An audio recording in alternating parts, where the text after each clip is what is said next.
You can think of every new product launch as another chapter in your brand story. Yep. And what is that point of connection to the overall story? How does that continue the story of your brand? It could be into a new category, it could be more iterative, but how does it move your brand narrative forward? Welcome to The Inventory. We are running a special podcast series from Element 3 and Trader Interactive, exploring how OEMs can launch products smarter and with more lasting impact. In each episode of this series, we unpack new research on what really drives sales momentums in dealer-distributed industries, from the timing of your reveal to how buyers actually shop and how dealers sell. I'm Reid Morris, and I'm joined by Brian Cole from Element 3 and Scott Smith from Trader Interactive, the team behind leading marketplaces like RV Trader, Commercial Truck Trader, and Cycle Trader, as well as Statistical Surveys, the industry leader in sales intelligence. Together, we'll dig into data, stories, and strategies that reshape how new products come to market, and what it takes to turn a launch into long-term growth. Let's get started. All right, Scott and Brian, thanks for coming back on the show. Thank you. Thanks for having us. Good to be back. Yeah, for those of you who did not see the first episode of this miniseries we're running, Scott Smith is the VP of OEM and Strategic Initiatives at Trader Interactive, and Brian Cole is on our team at Element 3 as a Director of Strategy. And in today's conversation, we're going to do a bit of a double click into one of the insights that came up in the report and hopefully give some really helpful ideas on how to actually apply that if you were a leader in an OEM who is in the process of launching products. The headline of that was the valley between announcement and enablement.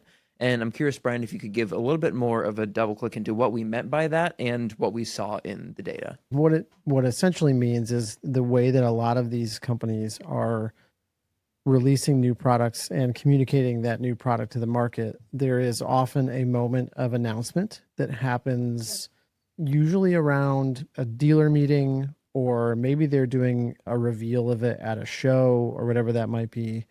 But then the moment when the dealer network is fully equipped with all the resources that they need and the product is available to buy and actually have a consumer get their hands on it can be months later than that. And so that gap has the potential to create sort of a momentum drag for that new product. And so you're creating a bit of a spike in excitement when you tell everyone it's coming. And then often you don't do a lot of the marketing to promote it until maybe months later. And the risk there is that in that gap, people are learning about other products, making decisions about a purchase they might make. And depending on when that gap happens, you might be landing that gap on top of the prime shopping season for people. And so there's just a risk inherent there.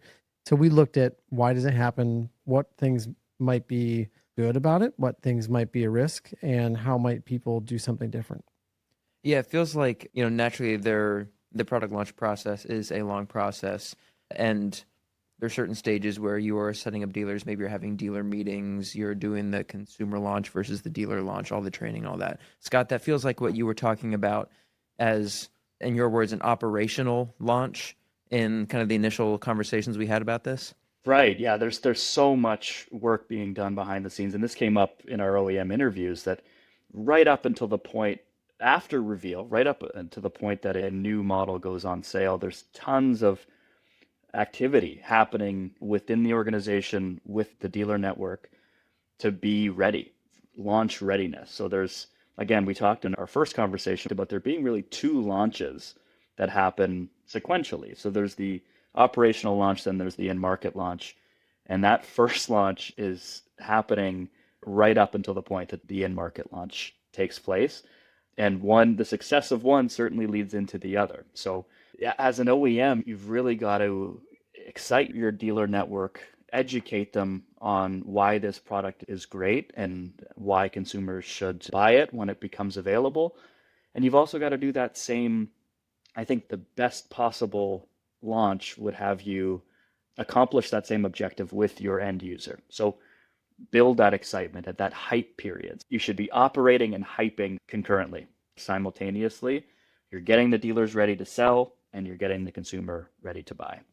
We often talk at Element 3 about the sort of how marketing functions in the dealer model, and we call it B2X, or in these outdoor rec brands it's a B2B2C model where you're selling through the dealer. That the OEM's first job, as we see it, is to build preference and like equity with the consumer, so that brand is top of mind for people and something that they aspire to own. And then their second job is then to enable that channel of the dealer, so that when those people who have that preference walk into a dealership, they are asking for that brand, and then the dealer can close that deal or help market in their local community that that product is available. And when we think about that with a launch, we wouldn't say that an OEM should not say something as soon as possible about a product that they're releasing. I would never say wait to tell people until the last minute. It's not that. It is, we heard stories of, say, a marine manufacturer taking a new boat they're releasing to a boat show to show people, and that if people could get into the boat, they would see that none of the like electronics are even set up in there yet. Like it's all still like just a shell of a boat, but it's the idea of a boat. And so what we often think about as we talk to our manufacturer clients is how can you lean into that desire to say something earlier rather than avoid it? So what can you do to make the early announcement or early reveal like build momentum into a gap of enablement rather than like creating a gap of enablement? That's interesting. Well, so I'm curious, that is an example of a place where there's just an experience of a product maybe isn't fully ready for the customer to experience. But I know we've talked about situations where it'll be a public unveiling on the consumer side again, but the units haven't reached the dealer lot, and so you can't go buy one, or maybe even the systems aren't in place to have orders for it. What are some of the other areas more specifically that we see when we say the timeline isn't done in an ideal manner, or there are certain pieces that are lagging or done too late? What are some of the other places that we see that specifically? One of the examples that's always stuck with me, an RV manufacturer we've worked with before will often use their annual like dealer meeting to tell their dealer network about a new, or like sort of do a big reveal of a product they're going to be releasing. And they will often pair that with doing some PR to tell the world or to get some news coverage that this product is coming.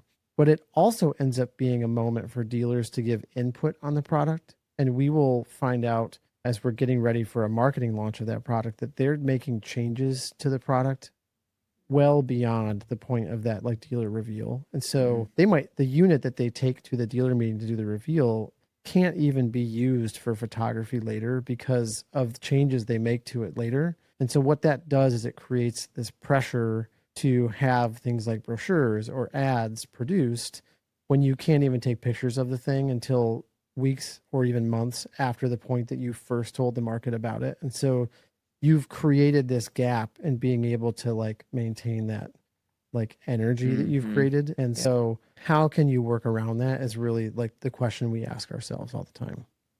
I'm curious, Scott, from your perspective. I know we've talked about, your background in the automotive industry. If there are some parallels that are kind of popping up into your mind where either you have seen some gaps, or because the level of sophistication frequently in automotive is that step ahead, where they've done some things well that maybe these other OEMs in marine and outdoor rec and other areas have not been able to accomplish.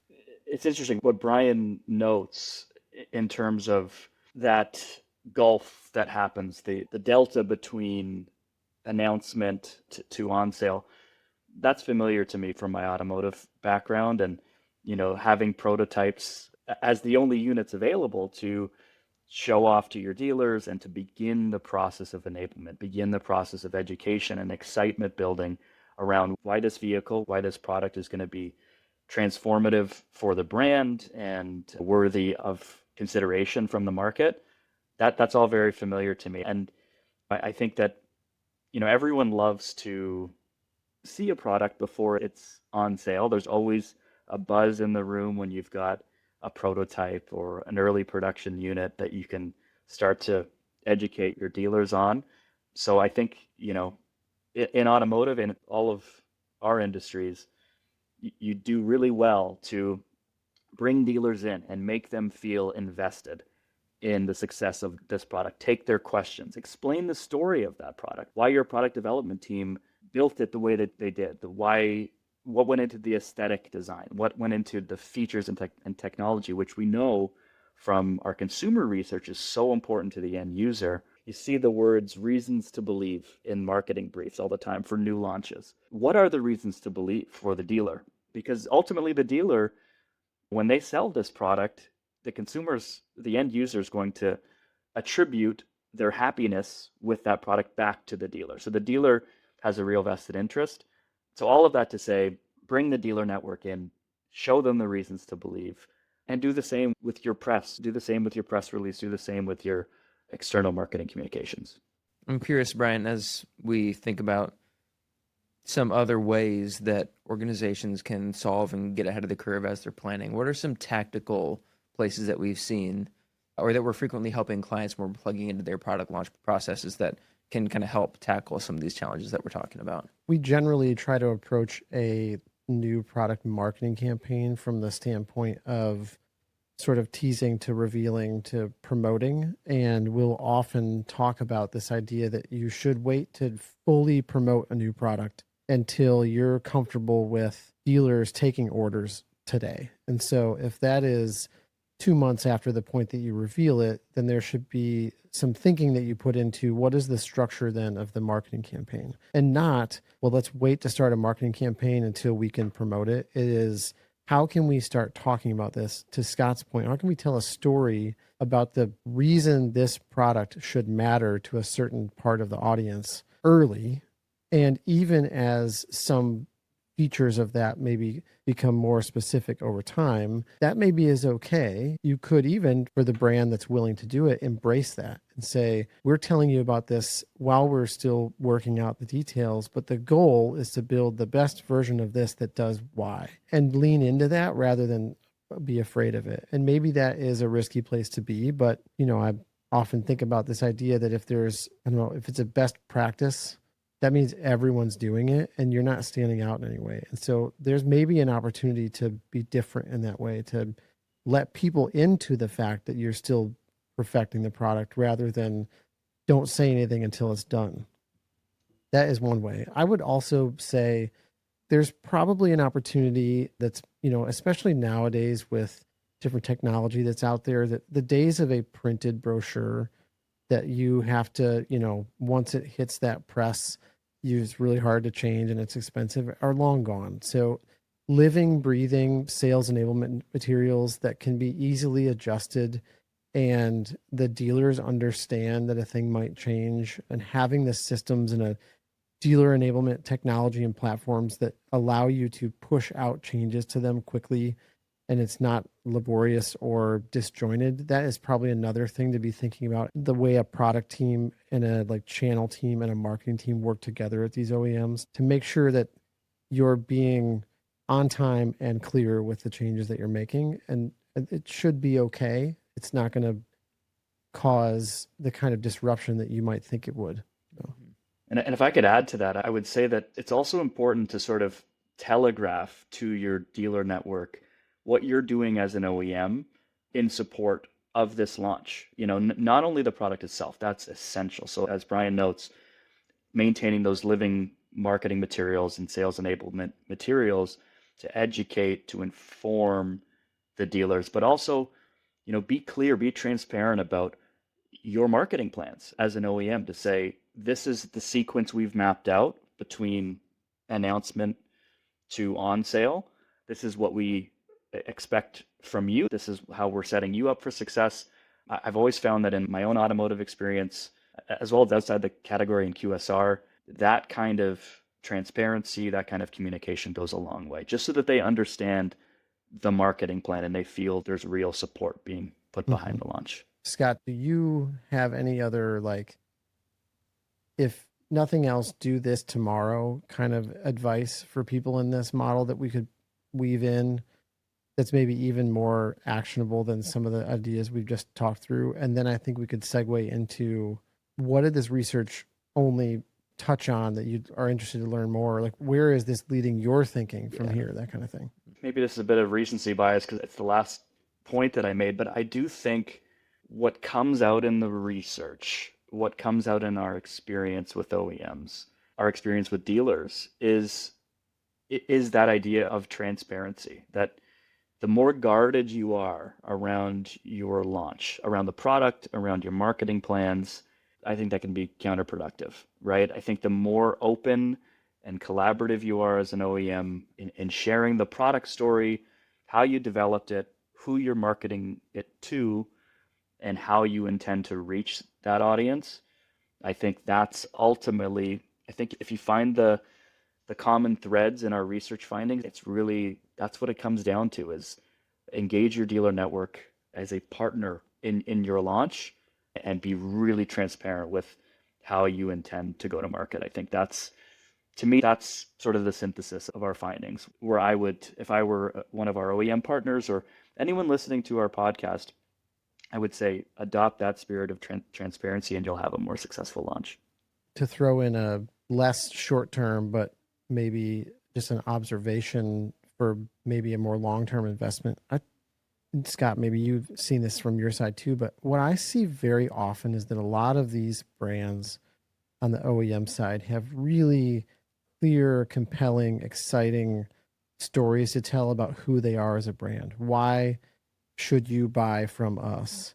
And then I see a gap there where they are often not good at telling the story of, and because that's who we are, we have these products, this set of products, this portfolio of things that we have is what we sell because it supports our brand. That is always, to me, feels like a jump for these brands, that there is a clear story of who we are.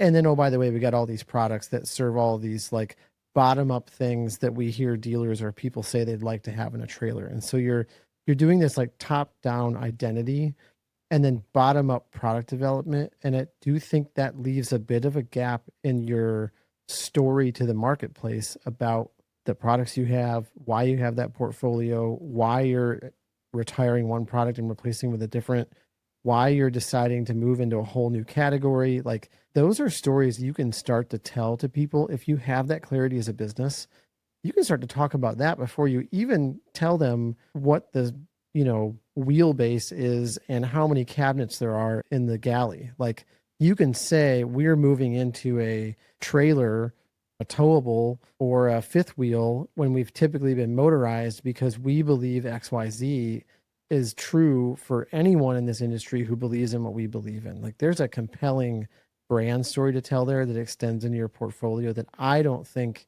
at least in my experience, the OEMs in this type of space do a great job of making that jump from who they are to why those products are the products they carry. It's an excellent point, Brian. I think that's really well put that, you can think of every new product launch as another chapter in your brand story. Yeah. And what is that point of connection to the overall story? How does that continue the story of your brand? It could be into a new category, it could be more iterative, but how does it move your brand narrative forward? I think that's a really important point.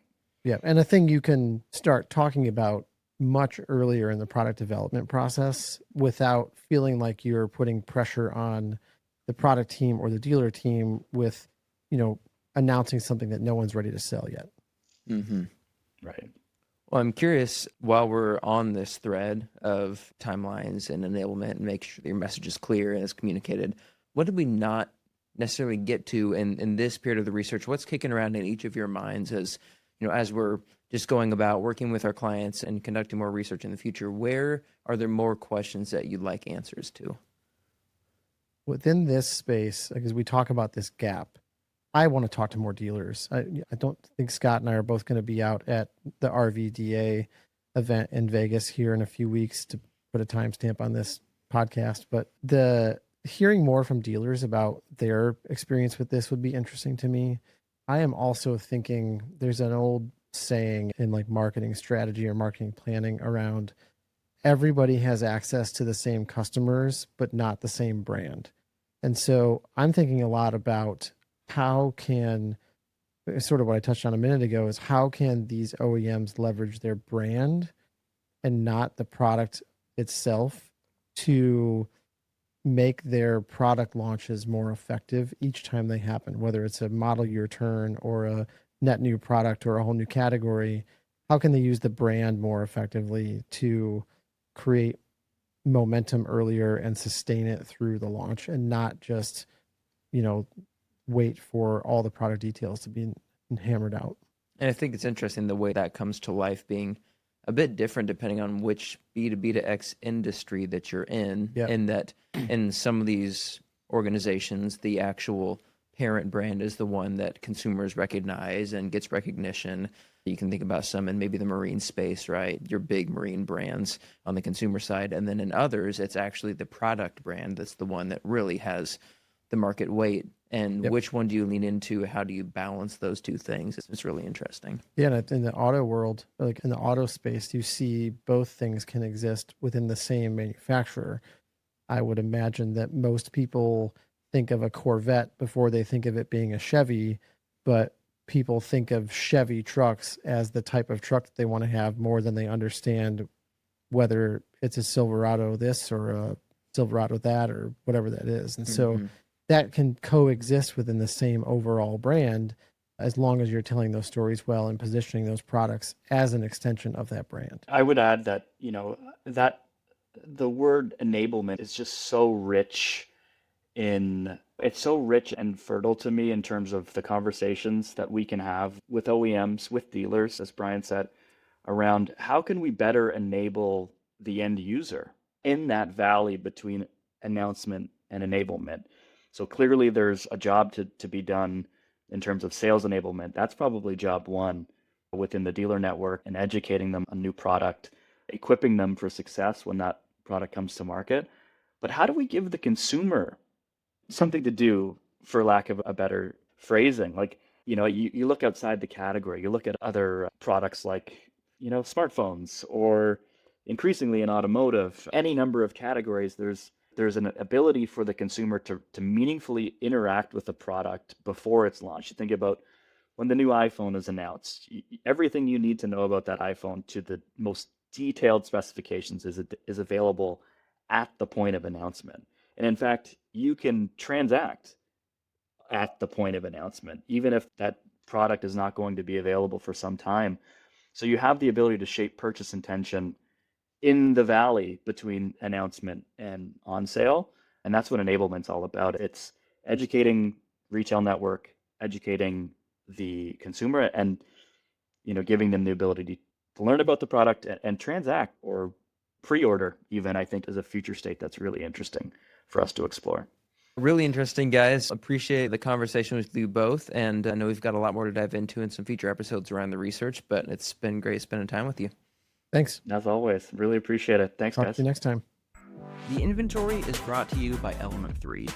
We're a full-service marketing agency that helps modernize go-to-market strategies for organizations that go to market in the OEM to dealer business model. And this series has been brought to you in partnership with Trader Interactive. They're the organization behind brands like RV Trader, Cycle Trader, Bullet Mart, and Statistical Surveys. For more information on Element 3, you can head to element3.com. And for more on Trader, you can head to traderinteractive.com.